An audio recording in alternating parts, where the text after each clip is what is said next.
Good afternoon, everybody. Again, this is our series entitled Women of the Cloth. My name is Dr. Ansley Booker. I'm the Director of Diversity and Inclusion Initiatives here at Mercer University. And in today's series, we are going to talk to Dr. Chanequa Walker-Barnes. Dr. Walker-Barnes is a clinical psychologist and public theologian and minister whose work focuses upon the healing of legacies of of racial and gender oppression.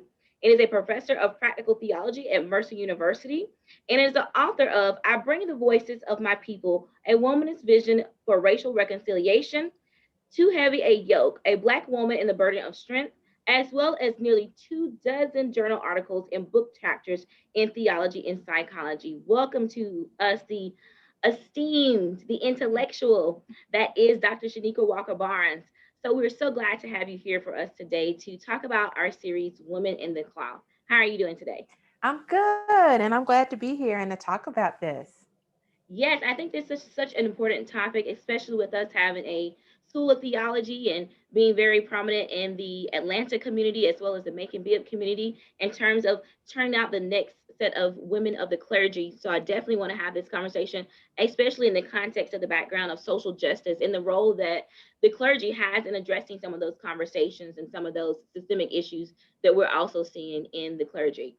So what I'll do now is I'll start a little bit with some data to give us some context and some background for our conversation for today. Okay. So 50 years ago, there were virtually no women leading congregations as pastors in America, except in a few of the Pentecostal and a handful of the mainline churches.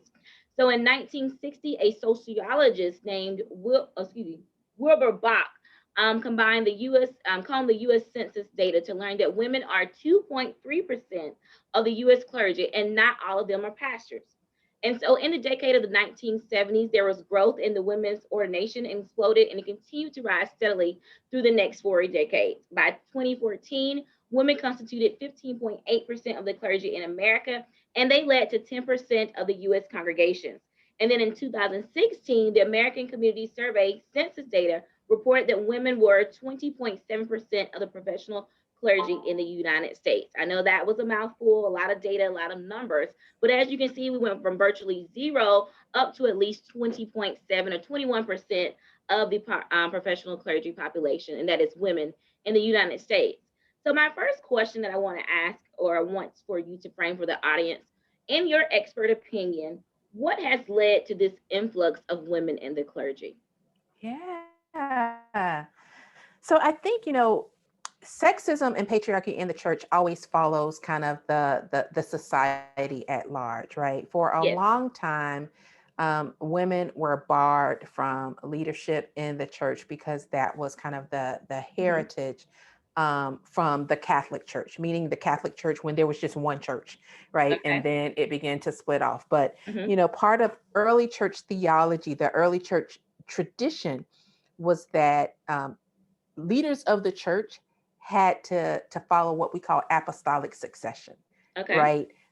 You had to be brought into the church as a leader by somebody who had been brought in and by someone who could trace their lineage to I the did not know this. apostles, right? Oh wow. And that the leaders of the church had to mirror the apostles, which meant they had to be men, right? We Man. know of the Oh wow. 12 apostles as men. Man. And so Yeah. that was part of the heritage for a long time.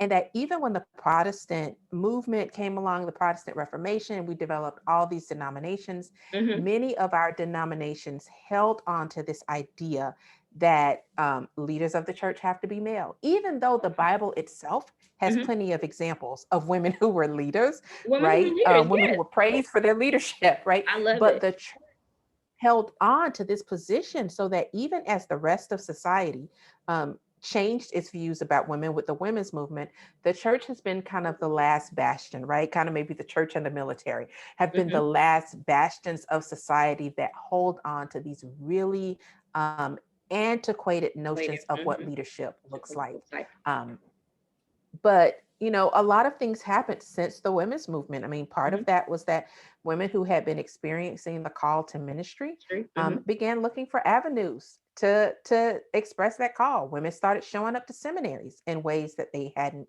before. Or um, yeah. And so there became this sort of, really, there's a push more than anything, as more and more women began to say, wait a minute, if the church is supposed to be a model to the world, but we're the ones holding on to sexism, how does that work? Right. And so you have women who started holding the church accountable. Yeah. And so, part of what we've seen then over the past, like you said, about 50, 60 years, we have seen the numbers of women rise dramatically. When I grew up as a little kid, I had never seen a woman in ministry. By the time I was in high school or college, I started hearing of women who were pastors, right? And then I started knowing women who were pastors, right? Today, most people probably know a female pastor at some point. That wasn't the case 40 or 50 years ago.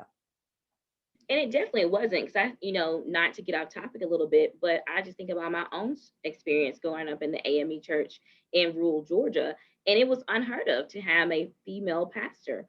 We would have sometimes for Women's Day, a Women's Day speaker that would come in, but she was not a ordained or licensed minister or pastor, correct? So she was just, Yep. sharing a message, for that particular event, and I just think about sometimes too, women were in my particular church allowed to hold leadership positions, but it was very limited, like with gender roles. So you could be a deaconess, you could be on the deaconess board, women's ministry, you could run the usher board. I just remember when I joined the church, it was either the choir or the usher board. There were no other options for pretty much women in the roles in which they even saw us in the African Methodist Episcopal Church. And so that's very interesting, especially for women of color. And I kind of want to talk about that a little bit now, because you touched on the little bit of the sexism and the patriarchal society in which we kind of govern our clergy and our things of that nature. So now I want to move over to a little bit about race. So I'm gonna give you some more data here. So according to the Mhm. General Commission on the Status and the Role of Women in the United Methodist Church, and this is the United Methodist Church, 1 in 4 churches is served by clergy women. Of the 7,619 clergy women who serve in the local church, only 814, or roughly 14%, are of racial or ethnic descent. In particular, 8% of clergy women are Black, and that's according to the United Methodist Church, and that's between their 2011 to 2018 data. And it means that 1 in every 10 of those clergy women serving in a local church is of racial and ethnic background. And statistics also show that 3 of every 100 churches are actually served by someone of color, a woman of color. So with that point in your YouTube series, you talked about your book, and that book was Too Heavy a Yoke, a Black Woman and the Burden of Strength. So again, with this question, you talked a little bit about how Christianity will trump race and gender identity. What role do you think racism and sexism have played in the lack of diversity in the clergy, particularly Yeah. racism? Yeah.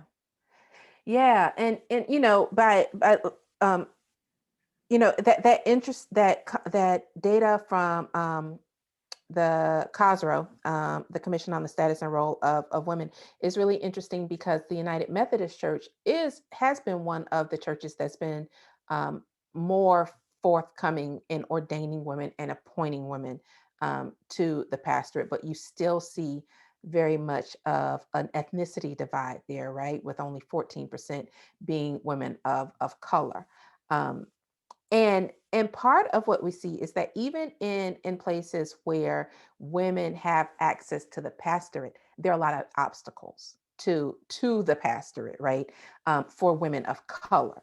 And some of that has to do with the pathways um, that people envision for people in ministry. And so in many of our sort of mainline denominations, the ideal ministry candidate is someone who's young, fresh out of undergrad, who goes to seminary, who has maybe 30 or 40 or maybe even 50 years of a career in ministry ahead of them, and who envisions themselves in a traditional church, right? That's the person who has the interest, and who has no other responsibilities, right? They can go to school and be full-time school and devote their whole lives to school and to the church. And also, when they come out of seminary, they're supposed to have no debt, right? Like, they're supposed to just be ready to go and give everything for the church. Well, the vast majority of women of color, this is Black women, Latinx women, Asian American women, Indigenous women, often many of us have grown up in contexts where we didn't see women in ministry, right? We may have seen some white women in ministry. We saw certainly a lot of men of color in ministry and a lot of white men in ministry. And we don't grow up in places that help us to discern our call to ministry. And for many of us, we discern it later in life, right? We discern it not in undergrad. Um, for me, I understood what I needed to do as a call, but I didn't think of it as a call to ministry because I hadn't grown up in a church where I saw that as possible. And so I looked for other ways to fulfill my call. And that's what happens with a lot of women. They look for other ways to fulfill their call. So for many Black women, by the time we hear the call and recognize it for what it is, we're in our 30s or 40s, right? Or older. But to churches, we're past our prime. We're no longer their ideal candidate. Not only that, but we have maybe families, maybe we have children, we have maybe aging parents or other family members that we take care of. Maybe we have spouses and we can't move as much.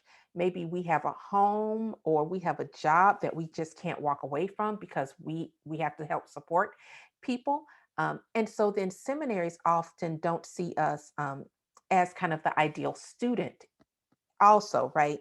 And then once we get ready to get on the path to ordination, sometimes there are barriers. So, like credit report, right? If you put yourself through school, you might end up with a lot of student loan debt, which means your credit rating goes down. Which, if you are going up for ordination in a denomination that's really thinking about its ideal minister is a young white man who was supported by his family, his church, and he doesn't have any debt, then you come with, family and job and debt, and they're like, nope, you're not a good candidate, right? And so there are still obstacles, not to mention the fact that a lot of people still don't respect the authority of women, particularly, and a lot of people don't respect the authority of Black people and other people of color. And so then when you put those together, right, for people to see the pastor as kind of the supreme religious authority in their lives, right? A lot of people have a hard time with women in that role. It's really striking because we just elected our first woman vice president, our first woman of color vice president. But Kamala Harris could not be the associate pastor at many churches. Like, this is the irony, is that she would be rejected from leadership in a lot of the churches that where people might have actually voted for her as vice president because they still think women aren't supposed to be in those roles. And that's so interesting to me. Going back to something you mentioned and in your first statement, we see a lot of women in leadership, even in the biblical context. So, what do you think? How do we juxtapose what we're doing in our current modern society with a text that's 2,000 plus years old, where you do see women being placed in leadership roles? You are having them to author books and provide context in the role in the clergy. So, what would be the explanation as to why that's happening in our society? Yeah. Well, the biblical text has always been something that is up for interpretation. One of the Okay. beauties of the Christian tradition and really the Judeo-Christian traditions is that they are amenable to different cultures. That's what helped Christianity in particular to spread. It Right. works Okay. Yes. across a bunch of different cultures because you can kind of make it work with your culture. The Mm-hmm. downside of that is you can also read your culture into it. Mm-hmm. And so the patriarchal tradition of, kind of Western Europe has gotten read into the Bible. And so where there were texts that talked about women's leadership, for a long time, the translators, they couldn't imagine that Junia, for example, was a woman. Oh And wow. in some biblical translations, they would change the name to Mm. Junio, right? Because they just said, no, that must have been a typo. That Like must have been kind of they could admit that, right? could not have been a woman that stated that. Right. Could There not was have been a woman that so was a prophet, right? Could not have been. exactly. And so there were so many places where they would minimize or get rid of, right? In the Protestant traditions, we've taken out books like the Book of Judith that really shows a woman not just using her power and her Mm-hmm. spiritual authority, but using her sexuality as part of her spiritual authority, right? Yes, We've I love said, nope, that's not a book. Kick it out of the But Bible. do you think that would, because people are afraid of the empowerment that would come from such books as those? That's what I've always relegated it to, that in order to control the narrative, you have to remove power. And a lot of this, I think, has to do with power. Yeah, I think you're absolutely right. Like we've lived in a setting where for hundreds of years men have had the power to control our tradition, right? Hmm. They've had the power to control how it's interpreted.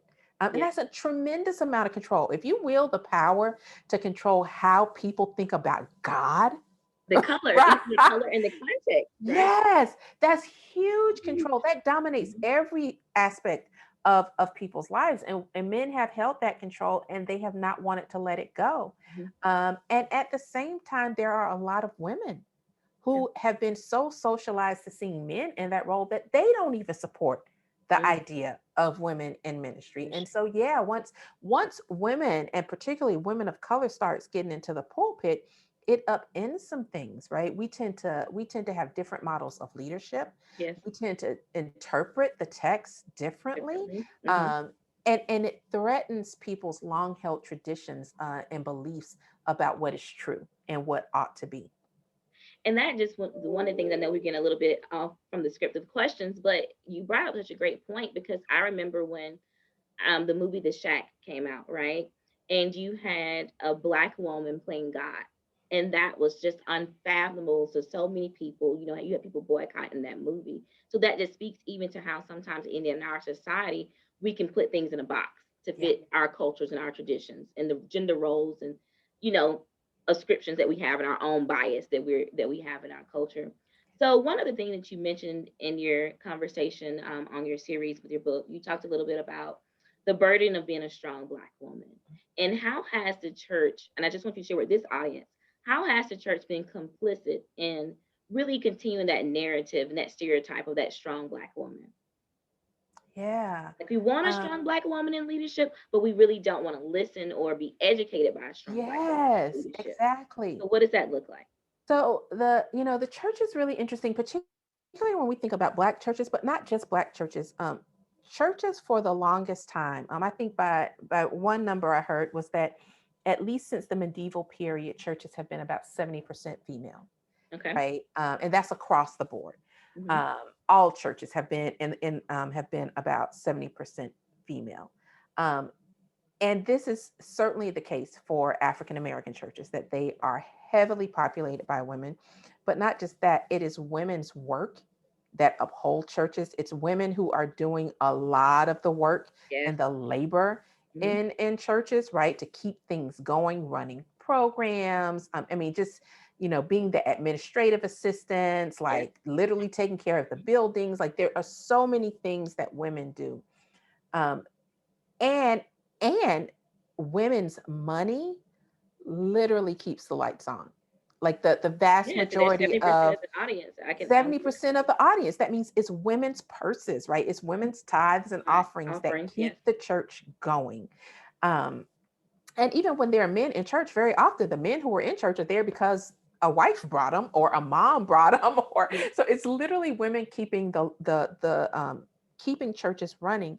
And at the same time, we don't honor women's labor. So part of what we do is, in the church there's this idea of women are supposed to give and give and give and take care of the church, but at the Hmm. same time not be taken care of by the church, right? Hmm. And not Good. having outlets for their gifts. So women tend to be steered, that women's leadership is steered towards places that are about caregiving, Okay. right? So the deaconess in a lot of church societies, there are different ways of thinking about a deaconess society. But for example, in many Baptist churches, Black Baptist churches, the deaconesses are people who take care of the ministers and the pastor, Yes. right? Hmm. Literally caretaking is their function. The role of the mother in the Black church, the Yes. mother's boy, is Just on all that first row. That's right. yes, it's literally about years of service of caregiving, right? Hmm. And so that's what they're expected to do, is to care for the church. Church. But then do they have authority over No. the No. church? Not No. real authority, right? No. They can run some things, but you want to talk about how worship goes, you want to talk about how we're going to interpret The the order of service. tradition, the Any of order that. of service, all of that, right? That's where they're expected to sit down and let the men do the work, right? And so the church has this way of leaning on the service and the care of Black women without honoring that care with positions of privilege, positions of authority, Agree. but also even without giving women good pastoral care, right? Mhm. And for all their roles, it's just kind of expected. The church is just another place that Black women are going to take care of, and this happens even not just in Black traditions. There's this trend in white Protestant churches, white mainline churches often, which is they bring in a Black woman to pastor a white church when that church is in such chaos that Oh, they need somebody to come in and fix it. And that's when they'll appoint a Black woman or call a Black minister. They'll basically say, "We're in a mess. Come help us get out of the mess." and And that is trauma within itself. yes. And then the crazy thing is when women, I've seen it over and over again, they'll turn these congregations around and Mhm. then maybe they go on to something else and the congregation says, "And now we want another white man." Right? They say, "Okay, you came and you fixed this, you save us. Thanks, but we want a white male now. We don't want," even though a Black woman saved, like literally helped save their church and turn it around, they won't continue to give leadership positions to Black women. Oh wow, that says and speaks a lot. That Yeah. does that says and speaks a lot. But I want to talk about, the title of our conversation or our series is Women of the Cloth. So there was a book that was actually written in 1983, and it's entitled Women of the Cloth, a New Opportunity for Churches, right, in 1983. So in those books, it talks about American churches and the woman's role in quotation marks, or the woman's place. What is the place in the modern context of religion and clergy? And I know you mentioned, the caretaking role and things of that nature, and that glass ceiling that you can only surpass or only be promoted. So what role do you think women's role is now in the modern church and clergy? Yeah, ironically, in a lot of ways, I think women might just save the church if there's any church to be saving, right? We know that Christianity in the US is in crisis, quite frankly. The fastest growing group of religious people in these surveys they do, these big population surveys they do every Hmm. year, are the nuns, Nones, the people who don't ascribe to any religious identity, right? Okay. But there's another group called the Duns, Yeah. Dones, the Okay. people who maybe grew up in church, um, actually often were clergy, right? Or significant lay leaders who served in positions who have walked away from church. Church. Okay. And a lot of times it is because of the patriarchy within churches, right? It is them seeing um, that the church does not live into the best of what it can offer, right? Um, and at the same time, we have women increasingly who've decided that they're no longer going to wait for the church to see their gifts. Hmm. They're no longer going to expect to be hired by churches once they get out of seminary. And so, over the past 5 or more years, we have really seen women, particularly Black women, really starting to do some innovative things and starting new ways of thinking about church. And ironically, in this COVID moment, those people became the leaders, right? Because They did. they were already doing it, right? They were So already doing what the was virtual services, they already doing were the already podcast. doing? Yes. And Because so the you church was have no longer those walls, right? It had yep, already been moved to a virtual yes. And so it's format. been Black women and other women of color who've been pushing this for a long time. And then a few years ago, you started seeing people just saying, "We're going to do it. Okay. I'm going to do a church and we're going to have our services on Facebook. We're going to have our Mhm. services on YouTube, right? We're going to do it this way. We're going to meet together virtually. We're going to do it this way." Um, and that is turning to be the salvation of the church in this moment, right? But I think it's also pointing us to the way forward, that there is a way of doing church, but it requires getting out of our old boxes. Box. And Mhm. increasingly, it is women, Mhm. particularly Black women and other women of color, who have the vision and the imagination to say, we need to do something different. I love that, the church being the people and not the building, right? Yeah, yeah, And so I want to talk a little bit about one of my personal heroes here. So Vashti Murphy McKenzie is a bishop of the AME Church, right? And she's the author of 6 books. And in 2000, she became the first woman to be elected as bishop in the denomination's history. So what was the significance of her election, even 21 years ago? What yeah, was the significance of that? yeah. I mean, it was huge, right? It was huge. It still is huge. In fact, every time a Black woman is up for bishop in any Mhm. denomination, many of us who are clergy, we pay attention. We're watching. We're watching the vote. We're wondering what's happening, because there are so many barriers that that was another hurdle, right? It is one thing to have your gifts recognized in terms of leading a particular denomination, Nation. Mhm. congregation, that the church says, okay, we'll let you lead this congregation. It is an altogether different thing for a denomination to say, we see your gifts enough and we think that you need to lead your peers, right? Like, we think you need to lead not just another congregation, but we think you are a leader of clergy. We Okay. think you are a leader of denominations. And for them to recognize that, um, at a time when a lot of churches still wouldn't call a female pastor, Mm. but the AME church said, we see your gifts, we recognize your Sure. gifts, has always been, it's a source of hope for many of Mhm. us, right? Each time something like this happens, it's a source of hope. We say, okay, maybe the church will get it. Maybe the church will get there. But ironically, every time that we are faced with a hurdle, there still are hurdles. We're still dealing with a lot of firsts. There are still a lot of denominations that haven't, so her being a elected bishop didn't like open the floodgates, right? It was more of a We did it. trickle. Mhm. Yes. One, maybe two, maybe three Exactly. at a time. Yes. Right. It was years later, before the CME church Church. Mhm. called a bishop, right? It took a little bit longer. And so we're still finding that it's a trickle in a lot of places.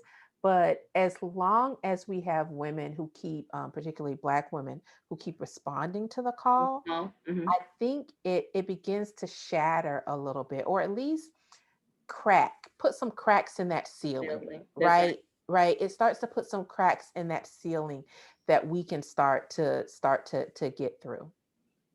And I love that. And so now I want to just transition a little bit. You're talking about these cracks and this glass ceiling that we can see leadership and we can see power, and sometimes we're allowed to, like you say, shepherd or be a pastor of a particular group or a subset of our individuals. But why is it so important, do you think? And I know that you said that these women will be the leaders; they might be the ones that will actually save the church. But why is it important for those that may not be regular church goers or attenders? They might not attendees, or they may not subscribe to a particular belief or spiritual tradition. Why do you think it's even important for us to still even dismantle those roles in clergy and even those gender stereotypes in the larger context? Yeah.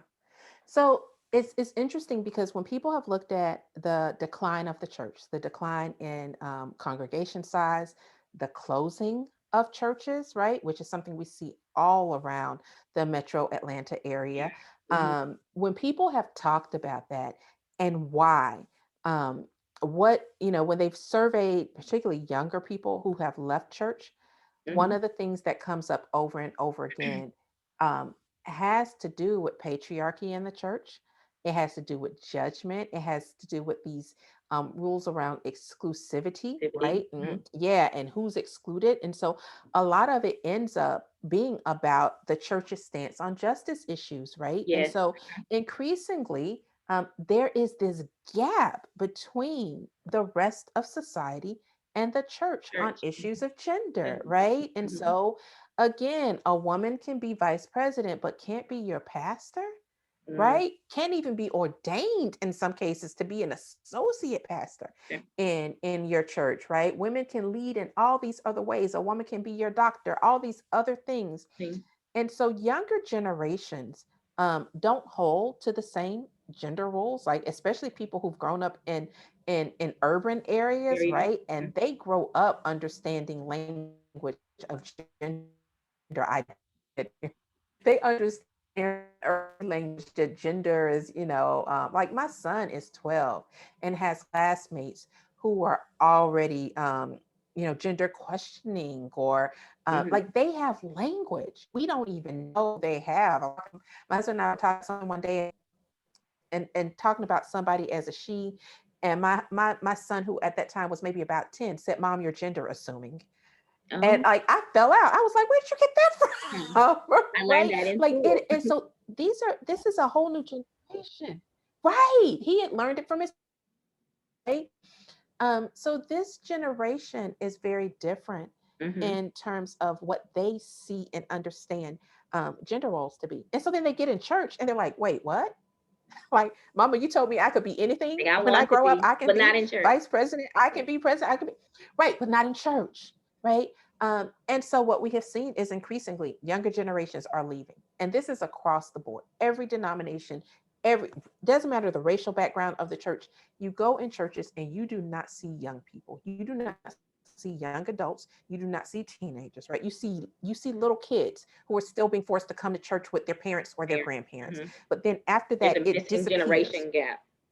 There's a big generation gap, Yeah. right? It goes from about 15 up to about 45. Mhm. Right? But Like you they're just don't gone. see, and that is true because I just think about my home church and even the church where I live here now that I attend. Um, so I guess it's both like home church at this point. But there's a gap. So there's like my mother's age and on up, so about 65 and on up. That's the main congregation, and then you have either their grandchildren or their great Yep. grandchildren that attend with them, right? And that's the same thing here in my church here in Macon. And so I've seen some churches that are doing it very well because again, like you said, they Yeah. have a younger minister, or either they have a more inclusive team, ministry team there. So you have women in ministry there, you have women in leadership roles. And so again, that inclusivity that church is kind of marketing, you see a lot of that younger crowd between that, like you said, that 15 to 45-year-old age range gravitating towards those because they want that inclusivity. They want that to be a part of the broader Yep. context, Yeah. not only at work in the community, especially social justice too, but also in some of their religious practices too. I love that. Yeah. Yeah. So, what role, and I guess this leads a little bit into this. So, what role do you think feminism plays in the clergy and in the church? Yeah, it used to be considered that, kind of feminism and theology were not related to each other. Although that's not true. There have always been Christians from the beginning. Polly Murray, who became the first Black woman to be ordained in the Episcopal Church, was integral in the formation of now the National Organization for Women. She was in those conversations, helped start those conversations at the beginning. There are other women who've been in the feminist movement who are profound women of faith. But for a long time, people had to keep those two worlds separate, right? And increasingly, we see people are feminist theology, womanist theology, mujerista theology. They're all these women who were saying, no, my feminism and my faith Mm-hmm. go hand in hand, right? Feminism helps me shape how I think about what the world is and what it ought to be. It helps me think about how I read the scriptures in whatever tradition. So yeah, there are now you see I think in most religions, I know like there are feminist Jewish, there are Jewish rabbis, right, who are Yeah. women, right, and who are feminists. There are Muslim feminists, and people are talking about wrestling with sometimes how our faiths and our understanding of religion and our feminism, how sometimes they how they work together, but also sometimes how they conflict. But I think it some people have said that the church goes through a major reformation about every 500 years Okay. and that we're due for one now, that part of what we see happening is we're in the midst of another upheaval, a period of reformation. And I think feminism is right at the center of that reformation. Feminism and the way it's made us think about women's roles, but also the way it's helped us think about men's roles, toxic masculinity, the way Mm-hmm. it has opened us up to thinking about LGBTQ equality, right? Those things are at the heart of the changes that are going on with the church. So the church has to make room for this because it's not going anywhere, right? The church has to make peace with feminism, and I think really have to find a way to articulate its future in terms of a kind of feminist future. I love that. I definitely love that. And so one of the things that, we mentioned barriers, you kept mentioning barriers in terms of promotion and being able to be in administration and a pastor or senior pastor or even an associate or assistant pastor. But what other disparities have you seen? I know you talked a little bit about economics, like having debt from going to seminary school or having to live in a particular, like a parsonage, or maybe you didn't go that route and you heard the call later and now you have a full-time job, plus you're trying to be um, in ministry on the weekends or throughout the week. So what do you think, what does equity look like in terms of pay for Yeah. men and women? And is there a difference? And then Oh what yeah. are some of those other disparities or barriers that you talked a little bit about? I just kind of want to bring awareness to some of those issues. Yeah. Oh, that's such a great question. There's a lot of pay equity that happens. So even when women kind of you've gotten in, you've gotten ordained. Hmm. Women are not paid as much for their work in the church. They're preaching and they're teaching. Um, a lot of women who are in ministry, we talk about this openly with each other. We've learned we have to talk about it openly. Like, what? How much did you get offered? What churches will often offer a woman who comes to preach versus what they will offer a man. Man, yeah. It's a Hmm. huge disparity, and the churches know it. I mean, they absolutely know it, and they do it all the time. And I think we Um, can take up collection, like an additional collection or offering. Sometimes when there's a yes. male When, speaker or assistant yep. pastor that's coming in very prominent, versus Yes. I sometimes have not seen that if you have a female speaker Yes. come in. Yeah. And it doesn't matter. I mean, and often these women very often will be more educated than the men, Mhm. right? Will have had more theological training, maybe better preachers, but aren't getting paid based on their skills and credentials. They're being paid based on their gender, Gender. right? Mhm. So that happens. A lot of women don't get benefits, right? That's another Like health issue. insurance benefits, those types of things, Yeah, those types of benefits of being retirement in stuff. ministry. Yeah. Retirement. You have a lot more women who maybe have to do kind of side work, right? Or a lot of times women can't even get full-time positions, right? They find part-time positions, if anything, after seminary. And it may not even be paid, right? I've seen women who work for their churches like it's a full-time job, but they actually have a full-time job Job. and they're not getting paid at all for their work they're doing in the church. And they're Mhm. easily spending 30 to 40 hours a week on church work. And they've gone to seminary for it. They've invested in seminary. The Nurse. church didn't Wow. support them financially through seminary, right?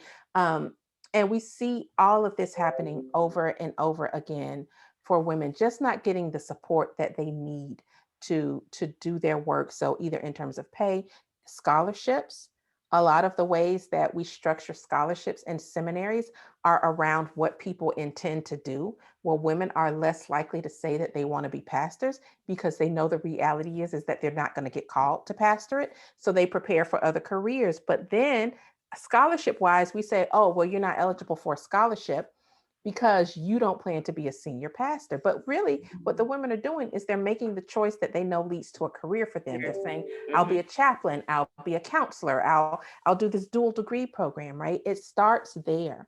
And it goes all the way up into severe disparities in salary.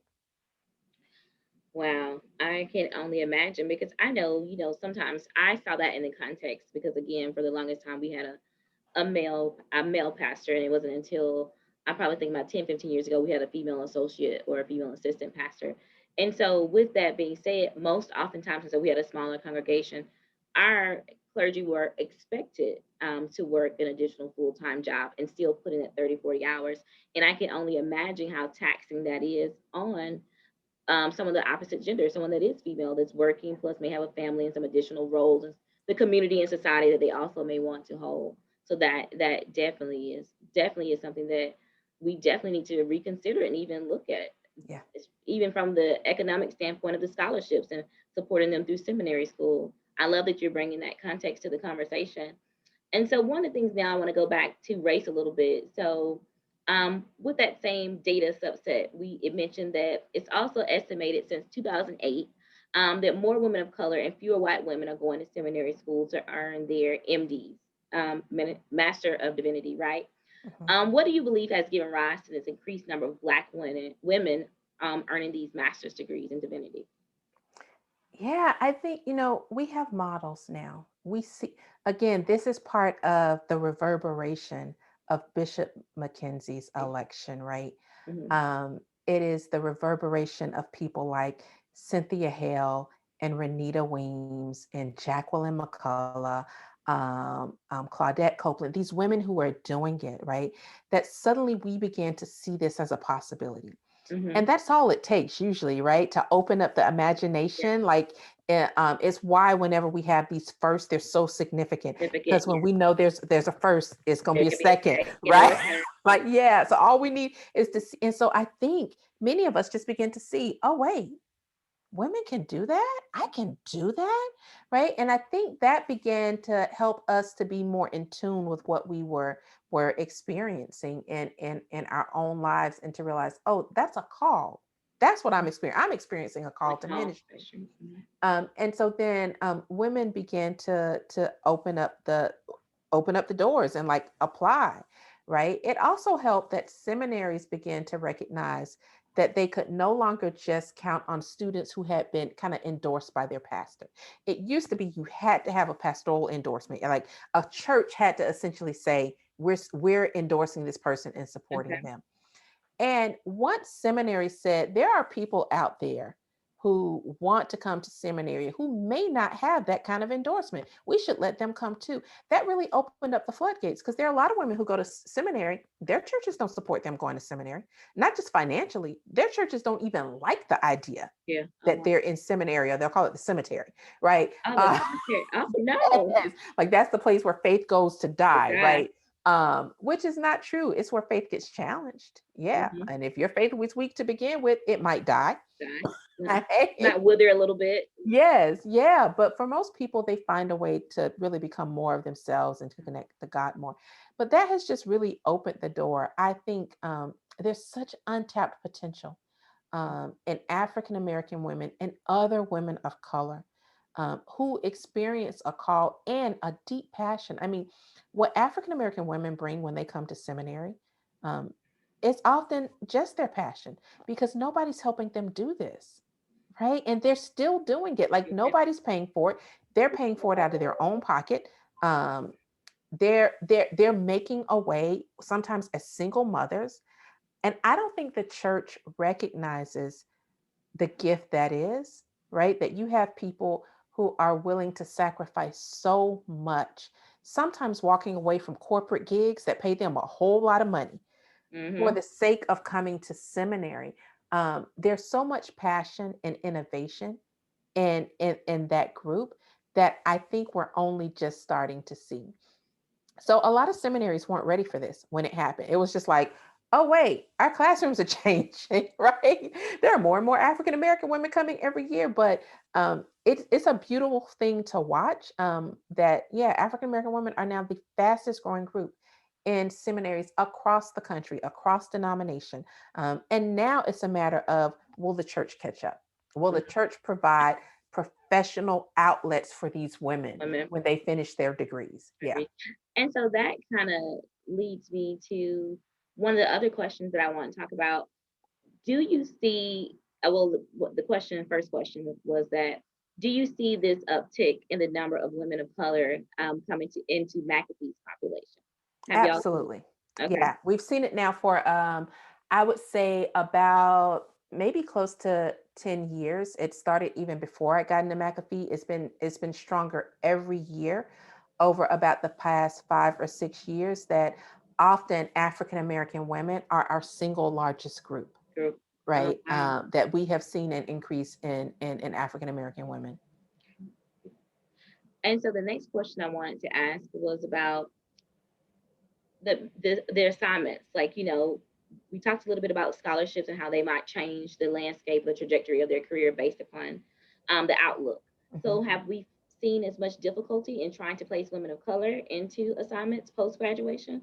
And what Yeah. does that look like, and how we kind of navigate some of those Yeah, and barriers? seminaries, particularly McAfee and many other kind of mainline seminaries, we don't place students in Okay. positions, but we do hope to facilitate those placements.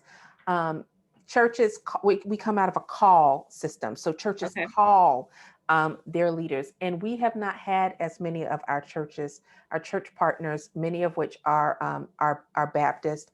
Um, we have not had them calling women to particularly African American women. But we have had some. We've had over the past 8 to 9 years. We've had women who've taken on significant leadership. We've had some of our graduates who have become the first female pastors of their congregations. We have had some graduates who have been hired full-time Okay. ministry positions in churches. We have an increasing number of women who look to chaplaincy as their outlet. So Okay. Black women who know that they are called to ministry, and sometimes they don't feel called to the local church. Sometimes they do, but they know the obstacles they're going to Hmm. experience. And so chaplaincy has become an outlet that we've had a lot of women um, go through as well. So we Mercer and McAfee at this point have placed African American women, but people across the board, but especially African American women, in some significant chaplaincy positions as well. Okay. Wonderful, wonderful. So what are some other alternatives? So once they graduate, what are, I know you said chaplaincy, but what else, what are some other places in which they may use to, their gifts or their Yeah. degrees as well? Some people, we have a lot of people that go into nonprofit No. work, Okay. often in kind of community development and other community organizations. So again, people who see their primary call as being outside the church, Hmm. but they do it as an act of ministry. And so a lot of people working in community development organizations. We have people in missions. Yep. And then sometimes we have people who take their degrees in ministry and they go into another field altogether, right? They go into nursing, or go into education, and they see the work that they do in those fields as a form Mhm. of ministry, even though it doesn't look like the typical ministry job. Beautiful, beautiful. So I'm gonna almost here to close here, but I wanted to, of course, give another data fact. So according to the state of clergy women in the U.S., their update from 2018, it said that fewer than 25% of seminary faculty, so don't know faculty and staff, faculty and deans are women, and that just 11% are presidents. So what has the role been, even, you being a professor in the School of Theology, what has that role been like for you being a woman of color? And how can we increase the number of women that are even faculty and deans? Because I think that's also important to add to the narrative as well. Yeah. Yeah. The numbers of women who are in positions of leadership, so who are either deans of seminaries that are in universities, or they're presidents of freestanding seminaries. Even the number of women who are full professors Hmm. is fairly low. And then when you add race to that, it gets, I mean, it's lower still. You look at the number of Black women who are full professors in seminaries across the United States. I think there are less than 100, right? Which, if you think about the number of seminaries, you're like, oh wait, that's spread few and far between. And that is challenging for all of us who are in these positions. It is challenging to be in a place that really wasn't intended for us, Hmm. right? But we find ways to make room. It means that sometimes we experience pushback from our colleagues. Sometimes we experience pushback from our students. Many students, when they get to seminary, they may have never had a woman of color as a Yeah. professor before. And that's including students of color, right? They come and they've never experienced that before, let alone to have a woman of color giving them information and shaping how they think about their faith, like Right. the most So, important thing. and this is the most intimate. Yes, it is the most intimate thing. And so there's often a lot of that a lot of us get, but we're starting to see headway. We have seen more and more across the country, Black women who are named as deans. 10 years ago, I probably could have counted. I probably could have just told you, listed who they were. No. Right now, I don't know all the Black women who are deans, or and I'm like, that is a great thing. I've lost count, right? And so that the Progress numbers are being getting made. better. Progress is being made. It's slow, but we've sort of reached a crisis moment where seminaries realize they have to change. Mm, If for no other reason than to match the student population, population. right? The students are demanding change. The students ask questions in class that current faculty, the way it looks, can't answer. The students are ministering to context that current faculty can't help them. Mhm. And so we're starting to see changes that are happening. The question is, will the changes happen fast enough, right? Because change in academic settings is slow in terms of on the faculty end. But from the student side, it's been very rapid, right? And so the concern for a lot of people is, can we change enough, right, to help students get to where they need to go? So it's a challenge, but it's also um, it's, sometimes we say we're out of the frying pan into the fire when you go from the church to the academy, right? Is which one do you choose? But in a lot of ways, we get to do good work in the academy. Beautiful, beautiful. So as we wrap up, do you have any last thoughts on women of the cloth and then also racial reconciliation? Yeah, oh, that's a whole nother topic, A right? whole nother topic. A whole nother topic. I think there are more and more, we need women, particularly women of color. I think women in general, but especially women of color. We need leading the church. We especially need women of color to be leading the church's conversations about race. Mm-hmm. Women of color, especially Black women, experience racism in ways that are different from our male counterparts. We experience sexism Mm-hmm. in ways that are Definitely. different from our Mm-hmm. white counterparts. And the church needs that knowledge. That knowledge and experience needs to be leading these Mm-hmm. conversations and not an afterthought. Thought. Otherwise, we don't really end up working for racial reconciliation. We end up working for something else, right? Mm-hmm. Kind of a multicultural patriarchy or something like that. Like we end up working for something else, but certainly not racial reconciliation. So women have to be at the forefront. Women of color have to be there at the forefront. And I like that because that speaks to that inclusive, when you're making decisions and you're looking for progressive change, having those additional voices Yeah. at the table, providing insight and knowledge and context. I definitely love that. So any books or any podcasts you think that our audience should listen to advance their knowledge about women in the cloth and how they can get on the road to racial reconciliation, in addition to your books? Yeah, so of course, I would recommend my books. There's so much written by Black women and other women of color. There's a book that just came out, and I am blanking on the name of it. It literally just came out, and it's a series of stories about women in the church. There's so many people coming out right now. Of course, there's like, you talked about Vashti McKenzie. Her book is still a classic in terms of understanding the perspectives of women and Black women in ministry. Parable of the Brown Girl by Christy Adams is another good one. So there are a lot of books I'm looking up on my shelf right Yeah. now, trying to figure out what's on my shelf. But yeah, there's so many books by and about Black women, and yeah, just more and more. Read books by a Black woman, Monica Coleman. Read her stuff, look at her website, but go beyond books, because honestly, a lot of what's really just groundbreaking by Mhm. Black women is not yet in books. It's in podcasts. Podcast. It's That's what I was in, I thinking. Yeah. mean, so like the Womanist Salon is a new podcast that's out. Pink Robe Chronicles, the work that Melva Sampson does, that's out. So I think people need to go beyond Um, kind of the mhm. traditional. I mean, because again, that's what women of color do. We break We the innovate. yes, we innovate. And so we come up with new ways. So pay attention to those podcasts in particular as ways to learn more about what's the world of women of color. I love that. Thank you so very much for your time. And we do want to plug your two books. So tell us the titles of your two books again one more time for us. So the first one is Too Heavy a Yoke: Black Women and the Women and the Burden of Strength, which looks at the burden of the strong Black woman. And then the more recent book is I Bring the Voices of My People: A Womanist Vision for Racial Reconciliation. Well, thank you so very much for having this very candid and very fruitful conversation with us about women of the cloth.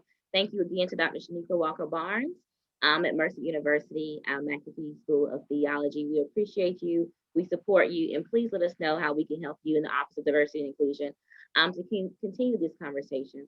Again, thank you so very much for listening, and we'll see you in our next installment of our series.